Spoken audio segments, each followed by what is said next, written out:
பூஜை பண்ணுறாங்க.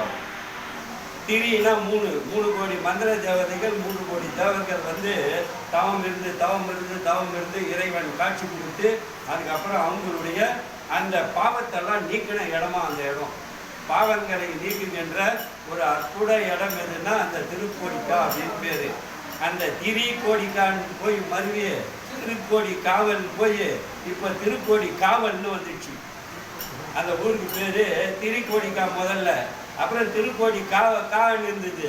தேவாரத்தில் திருக்கோடிக்கா அப்படின்னு போட்டிருப்பாங்க. இப்போ திருக்கோடி காவல் அப்படின்னு பேர். திருக்கோடிக்கானா யாருக்கும் தெரியாது. திருக்கோடி காவல்னு போய் கேட்டமாக டக்குன்னு காட்டுவாங்க. அப்படி போங்க, நரசிங்கன்பேட்டை பக்கத்திலே இது ஒரு கிலோமீட்டர் ரெண்டு. ஆடுதுறை பக்கத்தில் நரசிங்கன்பேட்டைக்கு பக்கத்தில் 1 கிலோமீட்டரில் இந்த திருக்கோடிக்கா ஊர் இருக்குது. அங்கேருந்து ஒரு 3 கிலோமீட்டர் போனோமாக்கா கஞ்சனூர். நாம் வந்து சுக்கரன் தலம் அது. அப்போ அந்த மாதிரி 3 கோடி தேவதைகளும் 3 கோடி மந்திரங்களும் தேவர்களும் வழிபட்டு பாவம் தீங்கின இடம்ன்றதுனால அந்த இறைவனுக்கு இவங்களுடைய 3 கோடி தேவர்களுக்கும் 3 கோடி தேவதைகளுக்கும் பாவத்தை தீர்த்தாரம். அதனால் அவர் கோடிக்கா ஈஸ்வரன்னு பேர். அந்த கோடிக்கா ஈஸ்வரை போய் தரிசனம் பண்ணன்னு வச்சுக்கோங்க, நம்மளுக்கு கோடிக்கணக்கில் நிம்மதியை கொடுப்பாரு. பணம் கொடுக்குறாரோ இல்லை, நிம்மதியை கொடுப்பாரு. நிம்மதி தானே வேணும் நம்மளுக்கு. நோயற்ற வாழ்வே குறைவற்ற செல்வம். நாங்கள் அந்த நோய் இல்லாத வாழ்க்கையெல்லாம் கொடுக்கக்கூடிய ஒரு அற்புதமான இடம் எதுன்னா அந்த திருக்கோடிக்கா அப்படின்னு பேர்.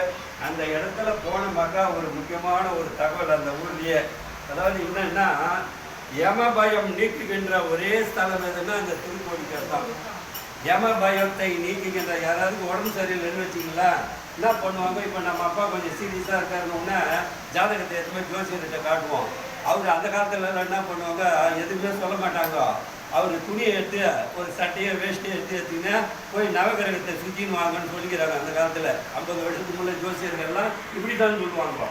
யாராவது கேள்விப்பட்டிருக்கீங்களா? அந்த மாதிரி தகவலை துணியை அவங்களுடைய உடையை எடுத்துன்னு போய் சுற்றின்னு வாங்குவாங்க. என்ன பிரச்சனைகள்லாம் சொல்ல மாட்டாங்க அந்த காலத்தில் தான். இப்போ வந்து அதை ஏன் சொல்கிறாங்கன்னா, பணமாக்கிட்டாங்க, எல்லாத்தையும் வியாபாரமாக்கிட்டாங்க இப்போ. அதனால இப்போ எல்லாத்தையும் சொல்லிடுறாங்க. அந்த மாதிரி மிக அற்புதமாக நமக்கு வந்து உடல்நிலை சரியில்லைன்னு சொன்னோமாக்கா ஜோசியர்கிட்ட போனவுடனே சனி எப்படி இருக்குதுன்னு பார்ப்பார். முதல்ல ஜோசியர் ஜாதகத்தில் எதை பார்ப்பாரு? சனியை பார்ப்பார். ஏன் பார்ப்பாருன்னு சொன்னால், நமக்கெல்லாம் ஆயுள் காரகன் யாருன்னா சனிக்கு பேர். சனி தான் ஆயுள் காரகன். சனி நல்லா இருந்ததுன்னா நமக்கு ஆயுள் நல்லா இருக்கும். அவருக்கு பேர் ஆயுள் காரகன்னு பேர். அந்த ஊரில் சனி ஒரு இடத்துல நின்றுங்கிறாரு. அவருக்கு எதிரில் போனீங்கன்னா யமன் நின்றுட்டு இருப்பார். இவர் யாரு? ஆயில எடுத்து கொடுக்குறவர் சனி. அவர் யாரு? ஆயில தூக்குறவர் அவரு யமன். அவருக்கு எதிரில் நின்றுட்டு இருப்பாரு. அந்த ஊரில் மட்டும் சனிக்கு எதிரில் யமன் நின்று இருப்பார். அந்த ஊரில் ஒரு வாட்டி நம்மளாம் போய் பார்த்துட்டு வரணும். அந்த மாதிரி யமனுக்கு எப்படி இருக்குமா, கையிலையும் காலில் விலங்கு போட்டு நின்றுட்டு இருப்பாராம். அந்த ஊரில் மட்டும் சனிக்கு எதிர்க்கிற யமனுக்கு எப்படி இருக்கான், விலங்கு மாட்டி நின்றுட்டு இருப்பாரான் கையிலையும் காலில். ஏன்னு சொன்னமாக்கா, அந்த இடத்துல யாரையும் வந்து யமன் தொடக்கூடாதான். அந்த ஊரே எப்படின்னு கேட்டமாக்கா, சிவபெருமானுடைய ஊர் அது. யம பயத்தை நீக்குகின்ற ஊர் அது. அதனால கையும் காலையும் கட்டி போட்டார் யமனை. இன்னைக்கு வரைக்கும் ஒரு நிதர்சனமான உண்மை, அந்த திருக்கோடிக்கா ஊரில் சுடுகாடு கிடையாது. இன்னைக்கு வரைக்கும் அப்படி இறக்குறவங்களெல்லாம் காவிரிக்கு அண்ணாண்ட எடுத்தும் போய் பக்கத்தில் எடுத்தும் போய் தான் சுடுகாட்டில் தகவல் பண்ணுறாங்க. இன்னைக்கு வரைக்கும் பல ஆயிரம் வருஷங்களாக நடக்கிற நிகழ்ச்சி இது. ஏன்னு சொன்னமாக்கா, அந்த ஊரில் இப்போ சொன்னபாரு இந்த 3 மரணம், அகால மரணம், துர்மரணம், இந்த மாதிரி மரணங்கள்லாம் அங்கே நிகழ்ந்ததே கிடையாது. திருக்கோடிக்காவில் வாழறவங்களுக்கெல்லாம், திருக்கோடிக்காவை வணங்குறவங்களுக்கெல்லாம், திருக்கோடிக்காவை போய் வரவங்களுக்கெல்லாம் துர்மரணமோ அகால மரணமோ கிடையாது. நமக்கு எப்படின்னா நல்ல நிம்மதியாக இருப்போம். அது வரைக்கும் அழகாக வந்து உடம்பு முடியாது இருக்கும்போது ஒரு நாள் இருப்பாங்க, போய் சேர்ந்துருப்பாங்க.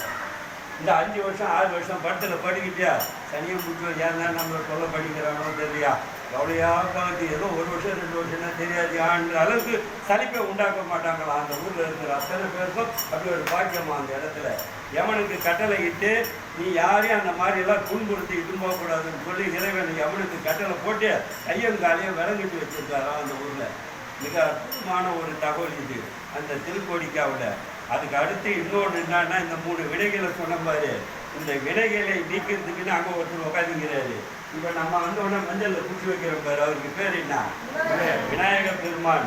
அந்த ஊரில் ஒரு விநாயகர் இருக்கிறாரு, அவருக்கு பேர் கரையேற்று விநாயகர்னு பேர். ஆமாம், 2 நாள் போட்டு கேட்பேன், அவர் பேரை மட்டும் சொல்லணும். கரையேற்று விநாயகர்னு பேர். எல்லாரும் வந்து காவிரிக்கு அண்ணாண்ட வராங்க, ஒரு பெரிய குரூப்பு. சாமி கும்பிடணும், திருக்கோடிக்காய் ஈஸ்வரர் தரிசனம் பண்ணணும்னு சொல்லிட்டு வெள்ளம் அப்படியே கரை புரண்டு ஓடுதான். அந்த மாதிரி ஐயோ பகவானை இந்த மாதிரி இருக்குதுன்னு சொல்லிட்டு, விநாயகர் பெருமானே நான் தினம் விநாயகர் அவங்கள பாடி உன்னை வழிபாடு பண்ணுறேன்னு, ஒவ்வொரு நிகழ்ச்சியில் நான் பண்ணுறேன்னு போய் முதல்ல என்ன பண்ணுவேன், விநாயகர் பெருமான் கிட்ட தான் கெஞ்சுவேன். தினம் விநாயகர் அவங்கள பாடி பாடி பாடி உன்னை பிரார்த்தனை பண்ணுறேன், பகவானை எனக்கு ஒரு வழியை காட்டக்கூடாதான்னு சொன்ன உடனே அப்படியே வெள்ளத்தை பிரிச்சாராம். பிரித்து வழியை உண்டாக்கி மொத்த பேரையும் அந்த பக்கம் இட்டு போனாராம் விநாயகர் பெருமான். அவருக்கு பேர் வந்து கரையேற்று விநாயகர் பேர். அவர்கிட்ட போய் முதல்ல காலில் விழுந்து வணங்கிட்டமாக்கா சஞ்சித வினை, பிராரத்த வினை, ஆகாமிய வினை 3 வினைத்தை தீர்த்துடுவாராம். நம்ம கிட்ட இருந்து தீர்த்து நம்மளை கரை ஏற்றிக்கிட்டு போய் கைலாயத்தில் விட்டுறக்கூடிய சக்தி அந்த விநாயகர் பெருமானுக்கு இருக்கான். ஒரு வாட்டி போய் அந்த விநாயகரை காலில் விழுந்து கும்பிட்டு வந்துடுவோம். நாம கும்பிட்டுட்டா ஏற்கனவே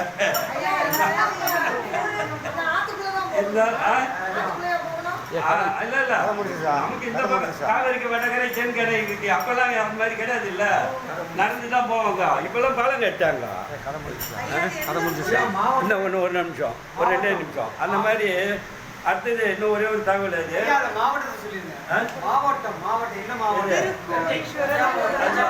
மயிலாடுதுறை. இன்னொரு தகவல் மயிலாடுதுறை ஆயிடுச்சு. தஞ்சாவூர்ல ஒரு பக்தர் ஒருத்தர் இருந்தார். அவர் வந்து குருடர். அவர் ரொம்ப சிறப்பான ஒரு தகவல் இது. அந்த ஊர்லேயே அவர் என்ன பண்ணுவார், காலையில் கஞ்சனூர்லேருந்து கிளம்புவார். அப்படியே ஒவ்வொரு சிவஸ்தலமாக பண்ணிக்கிட்டு சாயங்காலம் திருக்கோடிக்காயீஸ்வரரை வந்து தரிசனம் பண்ணுவார். பண்ணிவிட்டு தடுமாறிக்கின்னு ராத்திரி அந்த பள்ளியார பூஜைக்கு கஞ்சனூர் கோயிலுக்கு போயிடுவார். இப்படி வரும்போது ஒரு நாள் மழை ஊற்றுன்னு ஊற்றுது. ஒன்றுமே தெரியாமல் ஒரு இடமா ஒதுங்கி நின்று, பகவானே நான் போய் கஞ்சனூரில் தினம் பள்ளியார பூஜை பார்ப்பேனே, என்னால் இப்போ பார்க்க முடியலையே, நான் என்ன பண்ணுவேன், இவ்வளோ மழை ஊற்றுது, எனக்கு எப்படி போட்டது தெரியலையேன்னு சொல்லி கோடிக்காயீஸ்வரர் மனசில் நினைச்சாராம். அப்போது ஒரு முனிவர் ஒருத்தர் வந்து இறங்கி அவர் கையை பிடிச்சி, நீங்கள் வாங்க கவலைப்படாதீங்க, நான் உங்களை இட்டு போகிறேன்னு சொல்லி இறைவனே ஒரு மானிட ரூபத்தில் வந்து அவரை கையை பிடிச்சிட்டு போய் கஞ்சனூர் கோயிலில் விட்டாராம். நடந்த நிகழ்ச்சி. அந்த ஸ்தல வரலாறு கல்வெட்டில் இவ்வளவு இருக்குது. அந்த ஊரில் போன மாட்டோம். அவ்வளோ ஒரு அற்புதமாக வேண்டுதலுக்கு இணங்கி மானிட ரூபத்தில் வந்து அருள் கொடுக்குற அற்புத ஈசன் அந்த திருக்கோடிக்காய் ஈசன். வாய்ப்பு கிடைச்சா நாம் ஒரு வாட்டி போய் திருக்கோடிக்காய் ஈஸ்வரர் தரிசனம் பண்ணிட்டு எல்லாரும் அவருடைய திருவருளை பெற்று சீரோடும் சிறப்போடும் வாழணும் என்று இறைவனிடம் பிரார்த்தனை செய்கின்றோம். திருச்சிற்றம்பலம்.